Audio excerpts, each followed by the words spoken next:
Hi, video 312. This week the rear fuselage from NX611 Just Jane removed out of the jig into a Norman design trolley. Talking of Norman, he's on his second week of recovery from his new hip surgery. So all the best, mate. Hope you have a quick recovery. Oh, and thanks for the video you took on repairing and fitting the escape hatch. I will use this next week. Once again, thank you. I have a video of Andrew talking on how things stand on various components. Andrew is managing director over the Lancaster restoration. Dave, Phil and Chris with their comments. Last up is Jodie, Gary and Sticky about the training course for the ground taxi and flight engineers. Jodie starts her first day of training to be a ground running flight engineer. Gary will be on the Lancaster with her.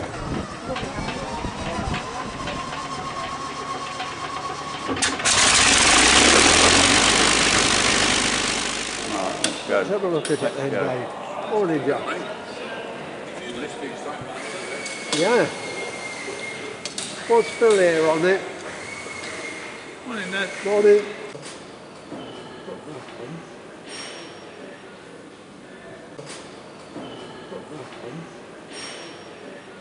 It's all good.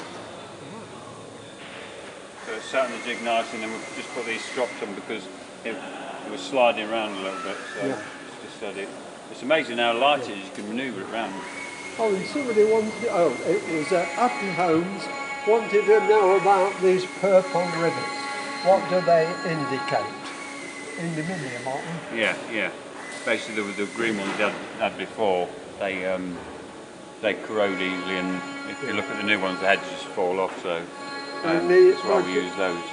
Mag-alloys, yeah. Yeah, they're the ones got corroded. Yeah, so and these are a better rivet which won't corrode. Yeah. Aluminium. Yeah. It's onto that one.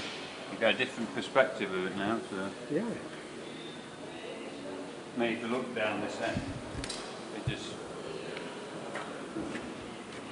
stand and look down there, just That's better. No, that's it. There we go. Yeah. Lovely. But I think this is the best shot of it. It just looks nice, beautiful. Yeah, they all think you did a fantastic job, the team. Nice, nice to hear. Good comments. Yeah.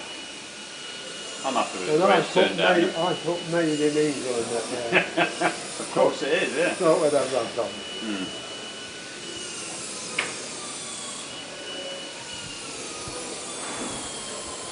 What do it to the side? And have you signed it yet? I'm on there somewhere. All right, good. I won't ask where. It's buried though. I won't ask where. So's Phil. Yeah, Phil has. Phil's told his daughter where they are. Yeah, I've told my daughter where mine are as well.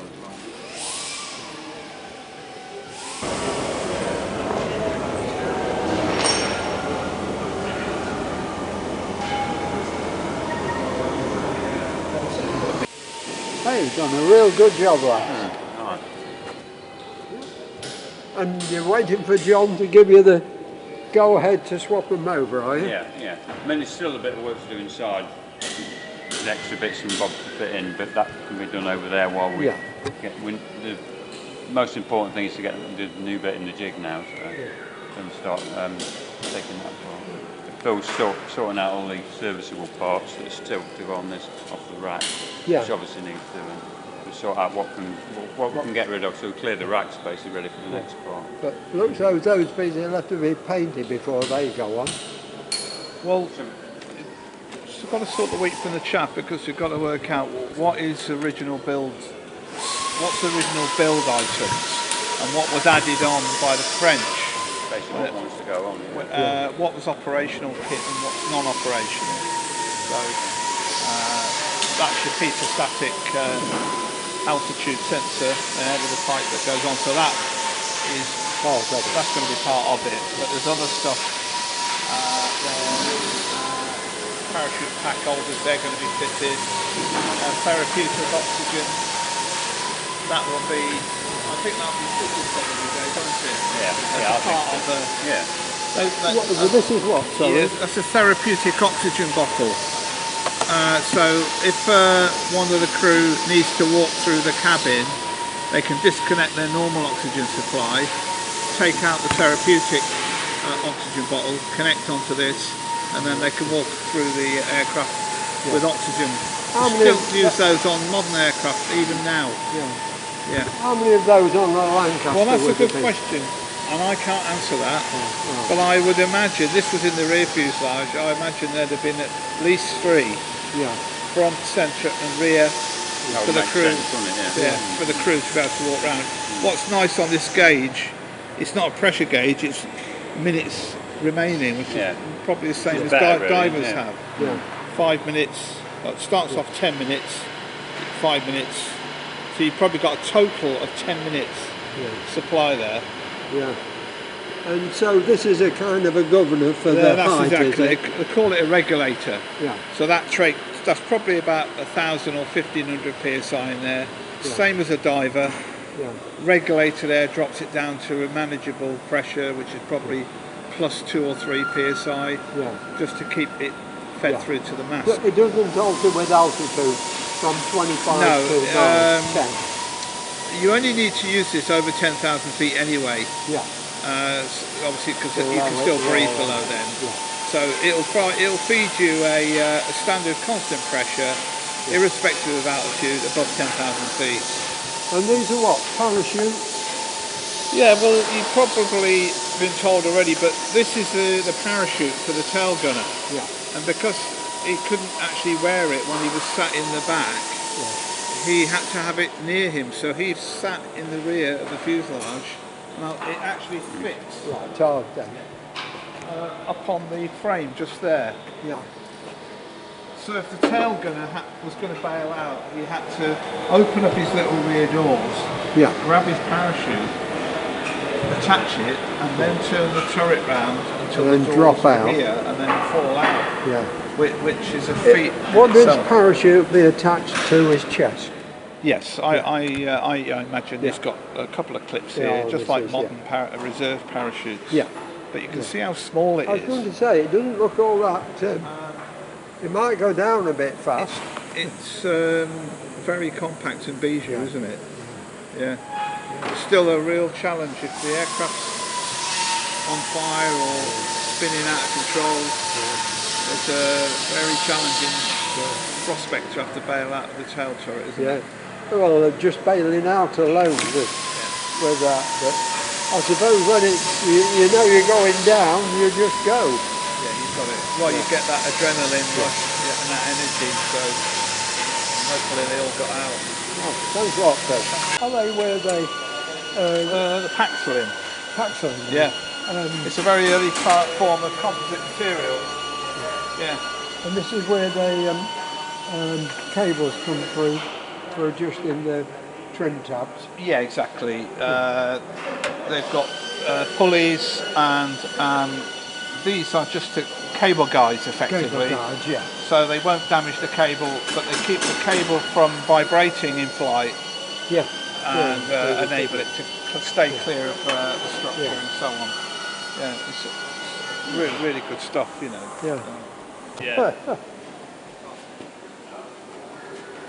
It's an important start to get all that stuff, isn't it? Have you got anything to tell us, Andrew? Anything to tell you? I don't know. Any modern up-to-date stuff? What about the stuff in America? Is it going anywhere? The booms? If you want to keep it to yourself, I won't put it on. The stringers that we're having made, the company had a problem with their machine, so they've been delayed a little bit. Are they being made here or over there? No, in America. So we're waiting on those at the moment.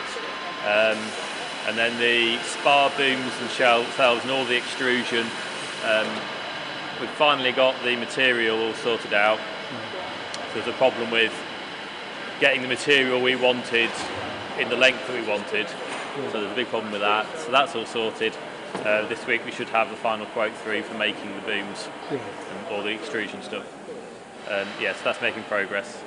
So that will be made over there, and you'll Wait till you've got a shipment before you bring it all over, will you? Yeah, it's going to have to come. I imagine we'll probably have to put it all in a container. Yeah. We're going to try and bring the extrusions at the same time as the roll section stringers. Get them all in one shipment if we can. Yeah. What would be really nice is if the B25 engines are ready at the same time, bring those over as well. But, yeah, I was going to say, aren't they ready yet then? No, they were supposed to be the first quarter of this year, but we haven't seen them yet. Yeah, so hopefully we'll be able to make use of the container. But the spar booms, I think I worked out how heavy they were going to be, but they're extremely heavy in their unmilled shape, size. So they're going to be heavy items to move each boom. So are you bringing them over here to be machined? So they'll come here first, and then they'll go from here to where they're being machined up in the northwest, along with the originals. Yeah. Oh, I see. Yeah. Yeah. So we'll send the new booms along with the originals to the machine shop. They'll be machined, then they'll come back. So have we got any time scale for that? No, we haven't got a time scale for the extrusion yet. No. And then of course it's got to get on the slow boat from America all the way back over here. So this year will be well, but I don't know when yet. Yeah. Good. So we get this other fuselage in, and what will you do? Hope to get it done to put on the Lancaster next spring? Well, Dave and I were just saying if we can get the rear mid fuselage in the jig and have a look at it, see what needs to be done, whether potentially, I mean, ideal situation would get it done for this winter and swap them over this winter. Yeah. But if we can't meet that, then we're going to lose another year waiting for it and doing something else in the meantime. But we'll see. Yeah, it'd be good if you could. Saturdays and Sundays, if you get them working overtime. Yeah, try telling them that. Yeah, so we really don't know exactly what needs doing to it until we get it in the jig and we can have a look underneath. And this is where the Bombay starts. So with all the small intercostals and everything in the Bombay floor from this section forward to the nose. So there's going to be a lot of work in that potentially, because we haven't seen in the Bombay of this aircraft yet. There could be a lot of work doing all those intercostals in there, or actually they might be okay and they'll be fine for taxiing. So it's that you unknown only at the want them as a safety. Looking right and safety. Yeah, it's got to be strong enough to taxi with. Yeah. It doesn't have to be perfect, it doesn't have to be airworthy. So, and of course we want to be giving something good back to the French as well for the use of it. So it's going to be that balance as to where you draw the line with it. Yeah. So we'll see. Oh, we'll soon get to know because we'll be bringing it round today hopefully, and we've got all the pieces that we need to adapt this jig ready for it. You'll be doing it yourself, will you? Yeah, we've got all the stuff that was delivered a couple of weeks ago. Yeah. So we've just got to put it all together, a new set of goalposts for it, and all the parts to attach onto the main longeron for the aircraft. So it'll soon come together now. I just overheard John saying that is longer than the centre section, was that right? Yeah. So the rear mid section that's going to be done next is shorter but wider. Yeah. So I wouldn't believe that. I thought that was a lot longer than this. Well, the difference is with the jig here, it picks up on former 27 or whatever it is at the front of it, and then the other pickup is through where the tailplanes meet. Yeah. So we haven't got the full length of the fuselage with the jig, if you know what I mean. It's shorter than the fuselage. Whereas when we do the next piece of fuselage, the jig will be pretty much the same length as it, so it's going to be extended, so it will all look bigger and longer. Yeah. But it isn't actually shorter. You'll be using those supports for the centre of the fuselage, about 3 supports, isn't there? Yeah. So you'll be using those supports, will you, part of it? Yeah. So it'll be held on former 27, which is, so the rear mid fuselage will come in back to front to the rear fuselage. So the mating faces will be used as the main jig points. Yeah. We're using the same cruciform as we did for the rear fuselage. And then it'll be held on the longerons. So where it is in that transport jig at the moment, pick up points in the main longeron, they'll be part of the jig as well, just to hold it in place. Yeah. Oh, good. Be interesting. Yeah. Something different. That's it. It's another step forward, another chapter, so to speak. Yeah. That looks great, doesn't it? It does. Yeah. It's come on well. Yeah. Just need to get it absolutely finished then, and move on to the next bit. Yeah. Right. Thanks a lot. Okay. That's good. Thank you.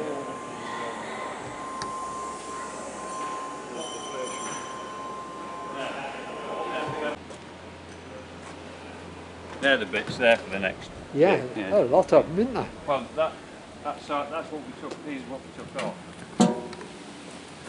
That's what went through the tailplane. Oh, that's what you've taken off, Yeah, is we it? took them off, and then they went through the tailplane, and then these were on the side. Yeah. And then that's off the crucifix at the front. Yeah. A little bit. But these are all the new bits. Yeah. John knows how to put together, I think. Substantial strength, isn't it? Indeed, yeah. Oh, that's good. Right. I better go. Is it nearly your dinner time? It is, yeah, 5 minutes, yeah.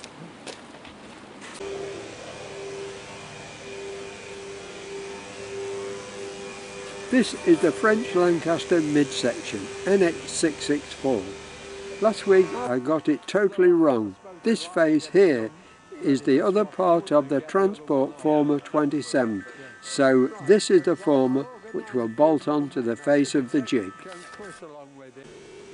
So you've got all these to radar, take it into here, or should do. Took a right hammer in now. Yeah. And, Tried to repair it a bit, but obviously not very well. So you've got two formers to make there of him. Well, I'm just going to, I mean, this bit looks alright, so I'll probably splice a new bit and just make the bottom. Yeah, basically do as little as possible. Yeah. So you've got those to do. What else can you see you've got to do? Just knocking loads of dents out and a few skin repairs where they put it out. Yeah.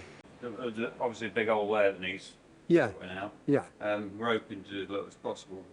Lots of rivets. When they're expecting to have it ready? I don't know then. Is it going to go for Christmas time so we can swap it? I'll see what they say and then I'll renegotiate. Yeah. Yeah. Oh, you got a few skin pins down here, haven't you, already? Yeah, somebody's had a go at it, but then Yeah. finishing off then. This is making the first thing go. Yeah. The only bit they're using is this face here where right to the front now. That's the front end up that end. Yeah, that's what I mean. Yeah, where the last. Oh, is it? Yeah, and the did bolt straight on there. So I took the bits off here and then with the support to the other side. Yeah, you showed me them last week. Yeah. Oh, I got it wrong then. Sorry, folks. It's all in John's head, so. Oh, is it? He knows the plan. Yeah, it's just I don't think you could twist this, could you? Could you twist the fuselage? Take a lot of force to do that. Yeah. Taking the strength of the bomb bay, it's got the bomb bay flooring, really, so yeah, quite substantial, that is. yeah. And the form was a lot thicker as well. Now, here would have been the radar, wouldn't it? Because it's the same issue, 664. So that's why that's perhaps a mess there, not put in correctly. Do you think? Maybe. Yeah. We just skinned over it. Yeah. Also, without a radar. But the stuff they're made out of is, Oh, well. yeah, it's like T0, that's why it's damaged. Made out of really soft stuff, which. Oh, right, it is, isn't it? Cardboard. Which again, yeah, is no good. Yeah. Who put that on then? The French did it, I think. Yeah. Obviously served the purpose for a while, but because we're carrying passengers, it's not Yeah. no good. Yeah. Have they had these scanned when No. the scanner came? No, I think they only did the back end of it. Oh, did they? So there's no patterns or measurements where you could just put it, cut the wood out and then it should fit. If we have to make some new ones, put in, Yeah. we might have to do that. We'll see when we get that off. Yeah, that's good. I can't remember. Do the rear gunner's ammunition fit in this section The track. or in the other section? The tracks and the ammunition boxes I think they got to go into it there. go into there, do they? Yeah. Yeah. Yeah, Yeah. the door's only here, and they go past the door, don't they? Yeah, Yeah. yeah, Mm. yeah. Yeah. Good. Right, what you were doing then, Chris? I'm doing really boring stuff. I'm making Oh. corner plates. Corner plates. Yeah, well, all the ribs. Well, not all of them, but some of the ribs. Thanks. Some of the ribs where the cutout is on the rib. Yeah. Sort of sit like that. Oh, they're supposed to be flat, That'd be or- the bottom of the rib, Yeah. and then your spar runs through here. So they've got arches on to clear the spar. So what they've done is they beefed it up with the corner plate and then just knocked it over at the edge just to give it a little bit they more are strength. knocked over, are they? Just to Ever give so it some slightly, strength. ever so slightly. So there's an handful of them to make. Joe's been making some stiffeners for one of the ribs. So surprisingly. Just if you can keep going. Eh? I say if you can keep going till some of this material comes. Yeah, well, all these bits that we took off, we'll get them all labelled up, get them all on wire so Mike can paint them, string them all out onto wire. Brad, tractor. So yeah, then we can start getting it all painted up, put it all back in its box.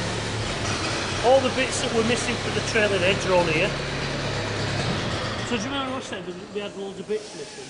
Yeah. They all turned up in a box. They've been sent away to get whether they've been used as a pattern to make new ones. I don't know. But anyway, they all came back the other day. So people after them. Yeah, the new ones haven't come back, or if they've had any new ones made. So we've got all the bits in here, all the bits now. Yeah. So we're just waiting for material now, really. Yeah. Aren't we? That'll all come at once. I think it will. I think it'll all come at once. Yeah, that'll be it. Working Saturdays and Sundays Saturdays and and 10 o'clock at night. Half day Wednesdays, they'll be out the window, won't they? Yeah. Right, Chris, thank you. No worries. And Jodie's on the Lancaster. Jodie's going through a training for the flight end. Yeah. So she's got a tubby brown hat on. Oh, is she? Ponytail out the back. I might go and see her. Go and have a look, she'll have a mask on. Oh, it improves the looks, apparently. Well, that's what everybody keeps telling me. Yeah. Right. She'll be making a din out there with the airplane. Yeah, right, thanks. Okay. Right, so who's the student and who's the instructor? I am definitely the student. You're definitely the student. And this is my instructor going. Yeah. Yeah. And you're going to get Jodie up and running. As soon as possible, yeah. Yeah. She's doing very well. Yeah. I asked Sticky about the training programme for the ground running flight engineer. Do the programme for training the flight engineers up, do you? Well, we do it between me and Brad. We don't just choose people. People come up and ask us, you know, is there any chance of us being able to do flight engineering sort of thing? Yeah. And then we will give them a series of questions and things like that to see if their mind's on it, and then start going through the process of what sort of run we do, what's the power settings, what the levers do, what they operate, and things like that. So that when they do start doing the engine running, they know why they're doing it. Yeah. And the important bit is actually really the switches. You know, we always have to check that the switches are off, because even when they're off, the magnetos can still be live. Yeah. So unless it's down to the person who's checked them beforehand, the last person to run it, that we do a dead and live check on the switches to make sure that the magnetos aren't live. So when we've instructed them in that side of it, sometimes they get it straight away and sometimes they don't. And obviously which side the magneto that you're switching off and switching on, introducing them to the instrument panel, all the pressure and temperature gauges, the fuel selection cocks, and basically doing a walk round prior to the engine running and afterwards, in case any panels drop down or come loose. And then really we sit with them and they sort of like follow us, or they sort of like listen into what's going on. And then if there's any questions and anything like that, then we do it afterwards. We do that a few times and then give them a few questions, you know, what happens here and that, the other. We give them a sheet that's the pre-programmed run of it anyway, and what we do with the pilot. Because sometimes the pilot will want to start the engines and you sit there and just monitor the pressures and temperatures. Another time it will be, no, you start the engines, and then when you're ready, give us the thumbs up. So you have to be prepared to do that, the whole lot, prior to your taxiing. and also we pile in a load of ground running, not taxiing, so we can see what they're like just running the aircraft on their own, sitting in the left-hand seat instead of the pilot, and doing the same sort of routine, but then we'll add in a couple of other bits and pieces which you would check on an engine run prior to winter servicing and after the winter servicing, so you make sure everything's working, and then after that we don't really need to do it. So otherwise we use too much fuel if we give them some extra training, unless they need it. You know, if we think that, oh yeah, these will be all right if we give them some more training, then we'll carry on. And then we just give, you know, once they're happy with everything, we ask them a load of questions, minimum oil pressure, temperatures, what the magneto switches do, what's the mag drops allowed to be, things like that, and we just keep on their backs. And then, you know, we'll give them quite a few solo trips and then see how they've done afterwards. Good. We'll obviously we get some feedback from the pilot as well as the SO in the back and that, as to what's happened and things, but you know, like seeing if they're confident enough. You know, we don't like them to have too much confidence, because then they can be blasé with too much throttle on or this, that and the other, you know. And no, it is a responsible job. It's a responsible job because it's expensive if something goes wrong. Yeah, that's good. it, Right, I'll go and get Jodie in picture now, and Gary. Yeah, hopefully she'll be up there ready. Yeah. Okay, thanks for that. That's Good all right. lad. Well done, mate. Cheers.